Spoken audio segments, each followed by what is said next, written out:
Good morning po. Stop. Po, nurse, director po ako sa inyo ng school counselor namin. Okay po. Gumagamit po ba kayo ng tobacco? Kamusta naman po kayo? Yes po, sir.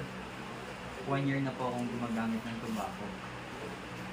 Sa city, since galing po kami sa probinsya, yung mga friends ko po sa college gumagamit din po ng mga tobacco. Bukod sa iyo, meron ka pa bang ibang kasama sa bahay na gumagamit ng tobacco?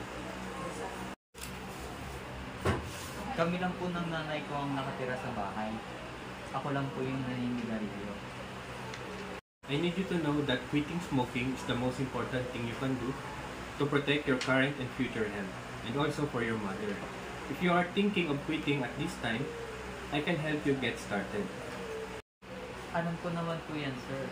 Kaya lang po, wala pa po akong plano mag-quit. Sure.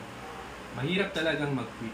Madami kang pagdadaanan, pero gusto ko lang malaman mo na may mga programa ang gobyerno para matulungan ka sa paghinto sa paninigarilyo. Meron tayong quit line at brochure na pwede mong basahin.